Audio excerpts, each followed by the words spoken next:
First up, let me tell you about these after dinner chats. Well, the conversation started at dinner parties that I host. In fact, Chris, whom you'll meet in a moment, and Chris and I ran the dinner parties together in Singapore in 2013 and 14. The dinners are always fun and sometimes useful. Yes, we've ended up having dinner parties where people have made new jobs and got new contacts. And for me, it's just been a way over the years to get to know fabulous people who are always a little bit senior, a little bit fun, and a little bit smarter, brighter, shinier than most. Chris Pyle and I met in Singapore in 2012, where we became friends and our families became friends. He's a really interesting advertising creative turned technology strategist, and that spectrum shines across all the projects and roles he undertakes. Yes, Chris is a foodie. Yes, he's an insightful techie. And yes, he's a creative strategist. And he lends himself to other permutations of these nouns and adjectives too. So let's see what he can see coming around the corner in this chat now. This episode is brought to you by jobsandadtech.com, the only jobs board dedicated to digital media and the ad tech industry. If you're hiring now, use promo code JWPOD, JWPOD, for a 10% discount on any package. Jobsandadtech.com, it's where ad techers go to find their next role. Chris, lovely to catch up with you. I'm going to launch straight in, if I may. So what's been in the news? Always. What's been in the news recently that's caught your eye, and why? I consume a lot of news content on a daily basis, podcasts, newsletters, news feeds. And the thing that really stuck out this week to me was the fact that some crazy dudes, I think in Ireland or definitely in the UK, have created the first rack-mountable quantum computer. So it only runs at 6 qubits, which is very small amount of capacity for a quantum computer compared to some of the Google stuff. But the fact that they've built it basically out of normal parts and you can buy these things and put them in your rack in your data center is pretty amazing. Like, it just goes to show that sort of whole next evolution of computing is really taking off. So I think it'll be one of those watch this space type moments. Give me an example. Give us an example of how quantum computing is going to change the way that we think and do. Well, I think we're on the sort of in the middle now of the AI sort of revolution. It's really going to turbocharge that beyond anything that we can even remotely imagine now. So, I think even by the end of the year, we'll have 10x the capability that we do have today. I mean, the growth in sort of AI capability is growing exponentially, and there's lots of great data out there around that. Quantum just, it's a rocket booster on that. So, we're going from sort of like the Earth to the Moon to out of the solar system as soon as quantum is stable enough to be able to run some of the AI models and capability. So yeah. So I don't know what we're going to do as humans, but we'll have to work that out. Yeah, I saw in the news that you can have the little box next to your screen, and that is going to be your quantum computer, and that's the first consumer iteration of it. And you just think, I've been talking about the fact that we go around with these little devices that are, in our parents' day, that was the size of a house to have that level of computing, and then now today we walk around with them in our pocket. And what you've just said about where we're going to be, and you think about it at the end of this year, that is it's meant to be in the future, and the future is not the immediate future. It's meant to be the long-term future. These exciting things. Yeah, I mean, I think even Apple came out today. I saw something in the news that said that iPhone will definitely be completely defunct by 2035. But I think that's fairly optimistic, and maybe just they're trying to keep the shareholders happy in the short term. I think it's probably a couple of years. Someone's going to bring out, a device like this, or something integrated with glasses, and that'll be it. The phone will be done. Didn't they try the glasses? I think everyone's tried the glasses. They keep trying it. And so, tell me, what's your company up to, and how's it helping people get ripped off less? Yeah, so I work at a company called Mission Plus. We're a strategic technology build company, and we have a slightly different model where we have a lot of fractional technology leadership. So instead of having to hire a full-time CTO, like an experienced sort of technology leader. We bring people in sort of on a needs basis to provide sort of strategy and guidance and sort of consulting for different sized companies, everything from early stage startups all the way through to enterprise. And I guess we provide delivery capability out of low cost centers like Vietnam and Philippines and some of the Middle East countries as well. So getting ripped off less, I think, we're right sizing teams for the need that you have at that time. And that's elastic and we can scale it up and down. So we're making sure that you get the best value for money through the whole journey. Isn't that just a traditional outsourcing model? It is a little bit, but the fractional technology leadership is definitely unique to Mission Plus and sort of unique to the region. We have 100 fractional CTOs contracted that come from all sort of walks of life and history and experience. So that's our sort of provides us a bit of an edge and a bit of a differentiation here. What sort of things are you up to then? What sort of clients are you working with? Well, we've already talked about AI a bit. That's really the topic of the moment. So focused on everything from early stage POCs, and again, I think we're rapidly moving beyond those. Really looking at what that AI adoption sort of framework looks like, and it's really pretty similar to a lot of the cloud migration or cloud adoption sort of efforts that have gone in the past. And so, if companies have been through that sort of exercise of understanding the migration from data centers to cloud, AI is probably not going to be a huge shock to them. A lot of similar sort of concepts just around sort of data risk and governance risk and compliance aspects, thinking about security. AI just sort of again makes it has a lot more attack vectors. So from a cybersecurity perspective, there's just a few other considerations there. So we're involved in everything from putting policies, procedures in place, guardrails, safety. We have red teaming teams that can come in and sort of test the security of your AI applications, all the way through to data, looking at sort of data capacity and data capability inside the organization, and then building out applications on top of that, plus a bit of education and awareness within inside the orgs. Does that mean you're traveling around a lot, meeting new clients, and then you're giving out the work to the other CTOs to do?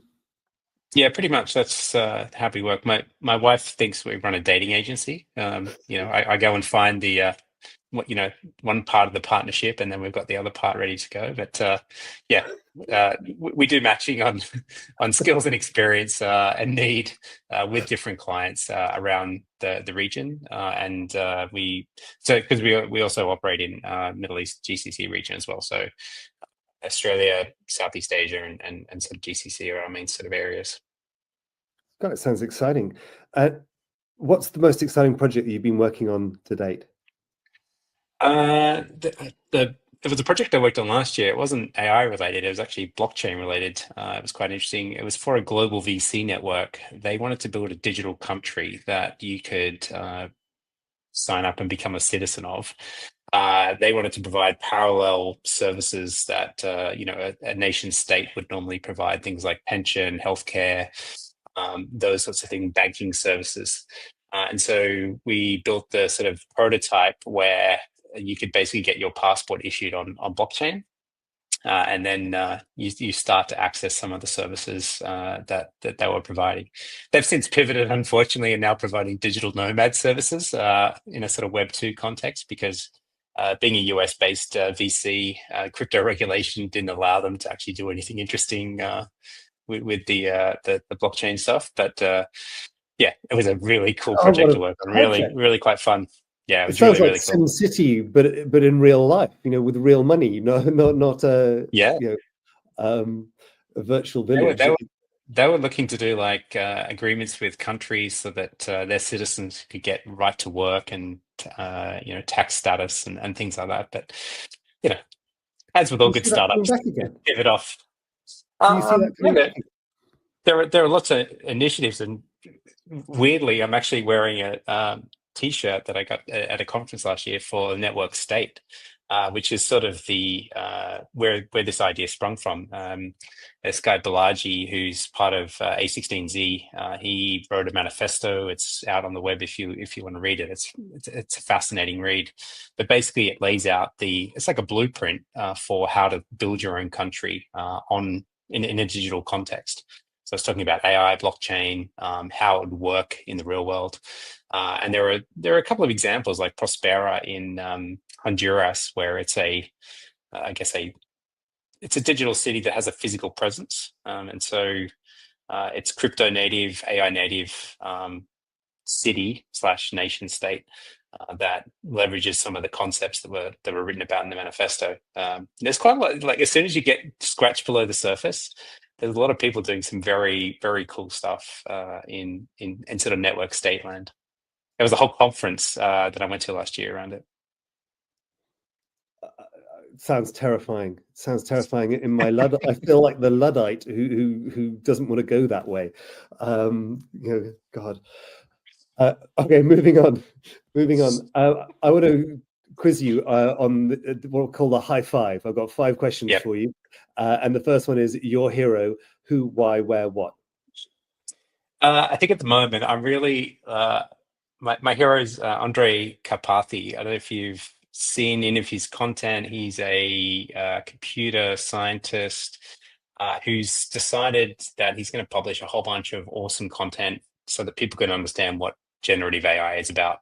He explains like what LLMs are, how they work, how agents work. He's got a fantastic YouTube channel. Definitely recommend checking it out. Some of the clips are quite long, 3 hours. But yeah, all very fascinating content and a very quick deep dive into sort of learning sort of the mechanics around how some of this stuff works. He's then taking, I guess, his experience and building out the next evolution of what I think schools and education will look like. There's a really cool startup called Eureka Labs that he started, and they're open sourcing basically all the work they do. They've got different sort of applications that they build that leverage AI and are looking at how they can use these to augment and create better learning experiences for the students. So yeah, he's sort of high on my list. Always, on Twitter, and that's awesome. The education system is one of the things that has not been revolutionized for a very long time, and the way we're learning today, it's got to change. But who's going to get there to change it? So maybe that looks like something worth looking up. Second question from the high five: your best decision to date? Best decision was definitely making the decision to move to Asia in 2012. Obviously, that's when we met, James. So that serendipitous encounter aside, I think just opened my eyes to a whole lot of opportunity and connections and network that I just wouldn't have had if I'd stayed in Australia. Australia's a lovely place, but it's not the global hub that Singapore is. And again, using Singapore as a base to go out into the rest of the world has been fantastic. So definitely the best decision. Plus, my kids have had a great time growing up in Asia. Yeah, fair. Worst decision to date? Worst decision, I think business-wise, I was involved in a business that I hung on to for too long. I really should have exited the business or walked away. But you sort of think you can turn things around and make things better, and sometimes you just can't. And it was a tough learning experience for me personally and financially. But definitely the worst decision I made was not walking away when I knew that I should not listen to my gut. Hanging on too long. That's something actually that similar to what Breezy said in this podcast. James Breeze was saying is hanging on to people. Different context, I'm sure. Yeah, it was totally different context. Hanging on to staff rather than anything else. Keeping it about business.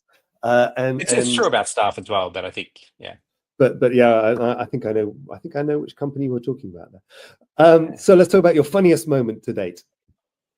Well, it was funny catching up just before we started recording. We were talking about the fact that we both had the opportunity to go to Tehran, I think in 2015, with another friend of ours, Patrick McDermott, and we were talking to lots of startups and VCs and different creative agencies in Iran.